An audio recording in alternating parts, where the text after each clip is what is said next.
This is an opportunity to tell a story that's deep in my heart, something I'm very passionate about.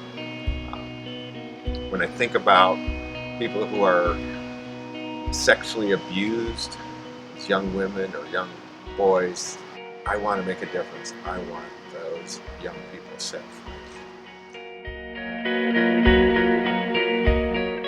We left Santa Monica on May 24th, and we traveled 3,000 miles across 13 states, deserts, mountains, cornfields in the Midwest, hills of Missouri, flatlands of Kansas, and those ongoing hills in the Appalachians, riding through rain, snow, sleet, blistering sun, and more rain. The most dramatic and picturesque parts of the country are probably the Continental Divide, mountains of Colorado, and some really incredible sights in the deserts of Arizona. We saw some things you'd never see from the seat of an airplane or from the window of a car. Some days we just didn't want to go out in the rain. But we thought then about the girls who are trafficked every day, and we carried pictures of them on our bikes to motivate us to get up and move on. We saw America up front and personal, and we saw big-heartedness and generosity of people across the whole country. Our goal was to bring awareness to trafficking through radio and TV ads, but we also, as we shared our story, were given first-hand stories of girls who were being trafficked right here. We talked to police who had just been trained in what to spot, and when we got into Columbus, 28 women had just been pulled out of a warehouse.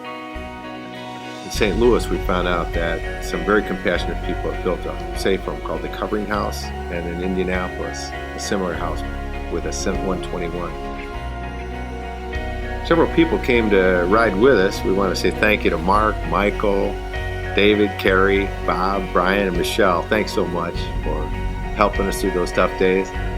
And thank you so much to the deep generosity of Morgan Stanley and the offices that came out and cheered us on. Clayton, Missouri, Terre Haute, Indianapolis, Dayton, Columbus, Washington, D.C., and especially Barrington, Illinois. As we were traveling toward the east, we began to run into monuments to the Civil War battles, and we also saw some monuments to safe houses for fugitive slaves in the Underground Railroad. And we finally got to D.C. We went to the Jefferson Memorial. We saw written on the wall, "All men are created equal and are endowed by their Creator with inalienable rights."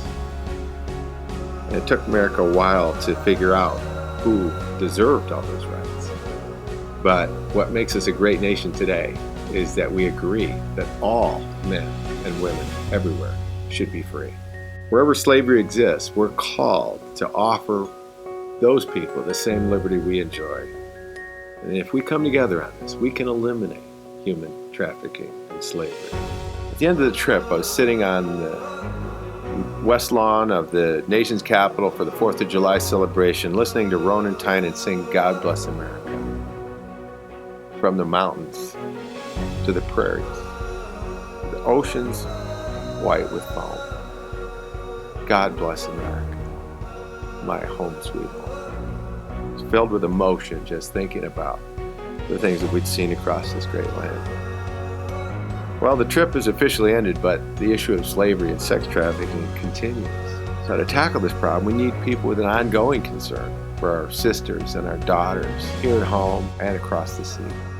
And would you consider getting involved personally on a local level? Or would you consider ongoing support of those who are doing a tremendous job in this space? I personally want to thank Bright Hope and International Justice Mission who have exposed this issue. And you can continue staying involved with them at brighthope.org and ijm.org. I encourage you to do so. You might never go coast to coast on a bike ride, but when you're prompted to do something to help those who are vulnerable, don't say no. You'll never know where that ride will take you.